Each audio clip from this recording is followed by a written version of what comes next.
ಅಧ್ಯಕ್ಷರಾದಂಥ ಸದಾಶಿವ ಮಹಾಸ್ವಾಮಿಗಳು ಹಾಗೂ ಇಂದಿನ ಈ ವೇದಿಕೆಯ ದಿವ್ಯ ಸಾನ್ನಿಧ್ಯವನ್ನು ದಯಪಾಲಿಸುತ್ತಿರುವ ಮನಕವಾಡದ ಮೃತ್ಯುಂಜಯ ಮಹಾಸ್ವಾಮಿಗಳಿಗೆ, ಹುಕ್ಕೇರಿ ಮಠದ ಸದಾಶಿವ ಮಹಾಸ್ವಾಮಿಗಳಿಗೆ, ಸಿದ್ದಾರೂಢ ಮಠದ ಸನ್ಮುಖಾರೂಢ ಮಠದ ಮಹಾಸ್ವಾಮಿಗಳಿಗೆ ಜೈ ಮಂಗಲಂ, ಜೈ ನಮ ಪಾರ್ವತಿ ಶಿವ ಹರ ಹರ ಮಹಾದೇವ.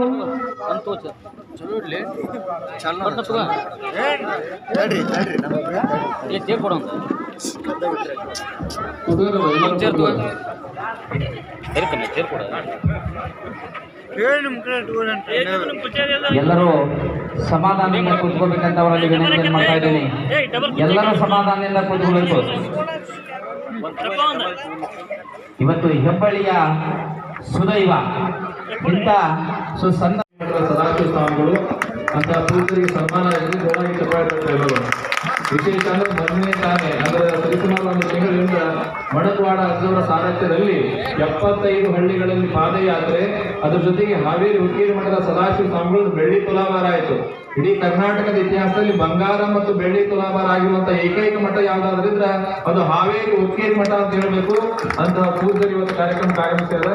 ಜೋರಾಗಿ ಅದೇ ರೀತಿ ನಮ್ಮ ನಿಮ್ಮೆಲ್ಲರ ಪ್ರೀತಿಯ ಗುರುಗಳಾದಂತಹ ಶ್ರೀಮನ್ ನಿರಂಜನ ಪ್ರಣಮ ಸ್ವರೂಪಿ ಅಭಿನವ ಮೃತ್ಯುಂಜಯ ಮಹಾಸ್ವಾಮಿಗಳು ದೇವಮಂದಿರ ಮಹಾಮಠ ಮಣಕವಾಡ ಪೂಜ್ಯರಿಗೆ ಗೌರವ ಸಮರ್ಪಣೆ ಕಾರ್ಯಕ್ರಮ ಜೋರಾಗಿ ಚಪ್ಪಾಳೆಯನ್ನು ತರಬೇಕಂತ ಎಲ್ಲರಲ್ಲಿ ವಿನಂತಿಯನ್ನು ಮಾಡ್ತಾ ಇದ್ದೇನೆ. ಎಷ್ಟು ವಿಶೇಷ ಅಂದ್ರೆ ಮಣಕವಾಡದ ಪ್ರೀತಿ ಊರಿನ ಮೇಲೆ.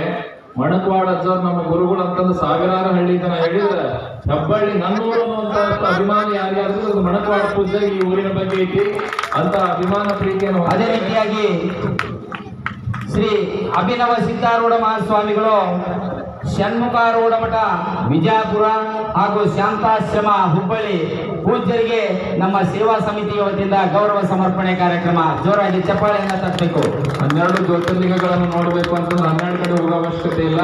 ಸಿದ್ದಾರೂಢ ಮಠದ ಹಿಂಭಾಗದಲ್ಲಿರುವಂತಹ ಷಣ್ಮುಖಾರೂಢ ಮಠಕ್ಕೆ ಹೋದ್ರೆ 12 ಜ್ಯೋತಿರ್ಲಿಂಗಗಳು ಕಾಣುವಷ್ಟು ಮಟ್ಟಿಗೆ ಬಹಳ ದೊಡ್ಡ ಒಂದು ಗುಡಿಯನ್ನು ನಿರ್ಮಾಣವನ್ನು ಮಾಡ್ಯಾರ ಅಭಿನವ ಷಣ್ಮುಖಾರೂಢ ಸ್ವಾಮಿಗಳು. ಅವರಿಗೆ ಜೋರಾಗಿ ಚಪ್ಪಾಳೆ ತಟ್ಟೆ ಎಲ್ಲರೂ.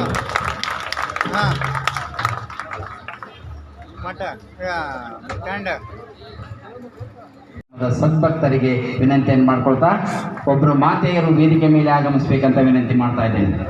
ಪವಿತ್ರ ಅವರು ವೇದಿಕೆಗೆ ಆಗಮಿಸಬೇಕು.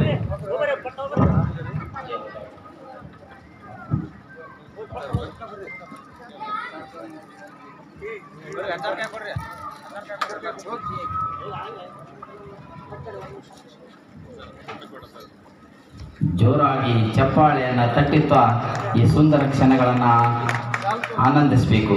ಸನ್ಮಾನ್ಯ ಶ್ರೀ ವಿನಯ್ ಕುಲಕರ್ಣಿ ಅವರು, ಯಾಕಂದ್ರೆ 101 ದೇವಸ್ಥಾನಗಳಿದ್ದಾವ್ರಿ ಅಪಾರ ನಮ್ಮ ಊರಾಗ. ಅವೆಲ್ಲ ಜೀರ್ಣೋದ್ಧಾರಗಳಾಗಬೇಕಾದ್ರೆ ರಾಜಕೀಯ ಇಚ್ಛಾಶಕ್ತಿನೂ ಸಹಿತ ಬೇಕಾಗ್ತದೆ. ಕಾಲಕ್ಕೆ ನಮ್ಮ ಎಲ್ಲ ಸದ್ಭಕ್ತರಿಗೆ ನಮ್ಮ ದೇವಸ್ಥಾನಗಳಿಗೆ ಅನುದಾನವನ್ನು ಕಲ್ಪಿಸಿಕೊಟ್ಟು ದೇವಸ್ಥಾನಗಳನ್ನು ಜೀರ್ಣೋದ್ಧಾರ ಮಾಡಲಿಕ್ಕೆ ಸದ್ಭಕ್ತರಿಗೆ ಕೈ ಜೋಡಿಸುವಂಥ ಸನ್ಮಾನ್ಯ ಶ್ರೀ ವಿನಯ್ ಕುಲಕರ್ಣಿಯವರ ಸುಪುತ್ರಿಯಾದಂತಹ ಕುಮಾರಿ ವೈಶಾಲಿ ವಿನಯ್ ಕುಲಕರ್ಣಿ, ಕರ್ನಾಟಕ ರಾಜ್ಯ ವನ್ಯಜೀವ ಮಂಡಳಿಯ ನಿರ್ದೇಶಕರು ಬೆಂಗಳೂರು, ಇವರಿಗೆ ಗುರು ರಕ್ಷೆ ಕಾರ್ಯಕ್ರಮ ನಡೀತಾ ಇದೆ. ಇನ್ನು ಆ ದೇವಸ್ಥಾನದ ಒಂದು ರಥವ ಬಹಳಷ್ಟು ಸಣ್ಣದಾದ ರಥ ಇತ್ತು. ಅದು ಸುಮಾರು ಒಂದು 4.5 ಫೂಟಿನ ರಥವನ್ನು ಚಿಕ್ಕ ಮಕ್ಕಳು ಆ ಮಲ್ಲಿಕಾರ್ಜುನನ ಮೂರ್ತಿಯನ್ನೇ ಇಟ್ಟುಕೊಂಡು ಅವರು ಪಾದಗಟ್ಟಿ ತನ ಆ ರಥೋತ್ಸವ ತಗೊಂಡು ಬರ್ತಿದ್ರು. ಸುಮಾರು 30 ವರ್ಷಗಳ ಕಾಲ ಅದೇ ರೀತಿ ನಡೀತಾ ಅದು.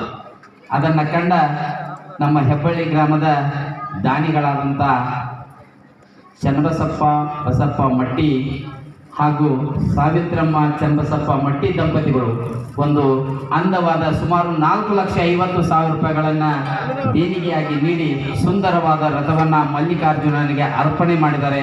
ಆ ದಂಪತಿಗಳು ವೇದಿಕೆಗೆ ಆಗಮಿಸಿ ಗುರು ರಕ್ಷೆ ಪಡೆದುಕೋಬೇಕಂತ ಅವರಲ್ಲಿ ವಿನಂತಿಯನ್ನು ಮಾಡ್ತಾ ಇದ್ದೇನೆ.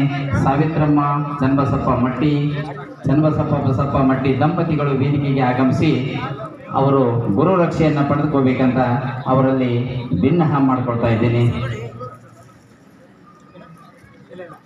ಇದಾದ ನಂತರ ಇಂದಿನ ಪ್ರಸಾದ ಸೇವೆಯನ್ನು ನಡೆಸಿಕೊಟ್ಟಂಥವರು ನಮ್ಮ ಉಗಪ್ಪ ಉಪ್ಪಿನ್ ಮತ್ತು ಸುರೇಶ್ ಕಡಿಮನಿ. ಈ ಸದ್ಭಕ್ತರದು ಒಂದು ವಿಶೇಷತೆ ಐತಿ. ಯಾವುದು? ನಮ್ಮ ಉಗಪ್ಪ ಉಪ್ಪಿನ್ ಅವರು, ಸುರೇಶ್ ಕಡಿಮನಿ ಅವರು ಪ್ರತಿ ವರ್ಷ ಪ್ರಸಾದ ಮಾಡಿಸೋದು ಕರೆ, ಆದ್ರೆ ಮನಕ್ವಾಡದ ಅಜ್ಜಿ ಅಂತ ಬರ್ತಾನೆ, ನಾವು ಅಂದ ಮಾಡ್ತಾವ. ಇದೊಂದು ವಿಶೇಷತೆ ಅವರು. ಮುಗಪ್ಪ ಉಪ್ಪಿನವರು ಮತ್ತು ಸುರೇಶ್ ಕಡಿಮನಿ ಅವರು ಮನಕ್ವಾಡದ ಅಜ್ಜಾರು ಬಂದ ದಿವಸ ನಾವು ಪ್ರಸಾದ ಮಾಡಿಸ್ತೇವೆ ಅಂತ ಹೇಳಿದ್ದಾರೆ. ಈಗ ರಥವನ್ನ ಶ್ರೀ ಮಲ್ಲಿಕಾರ್ಜುನನಿಗೆ ಅರ್ಪಣೆ ಮಾಡಿದಂಥ ನಮ್ಮ ಮಾಜಿ ಜಿಲ್ಲಾ ಪಂಚಾಯಿತಿ ಸದಸ್ಯರು, ಭೂನ್ಯಾಯ ಮಂಡಳಿಯ ಸದಸ್ಯರಾದಂಥ ಚನ್ನಬಸಪ್ಪ ಮಟ್ಟಿ ಹಾಗೂ ಸಾವಿತ್ರಮ್ಮ ಚನ್ನಬಸಪ್ಪ ಮಟ್ಟಿ ಅವರಿಗೆ ಜೋರಾಗಿ ಚಪ್ಪಾಳೆಯನ್ನು ತಟ್ಟಬೇಕು.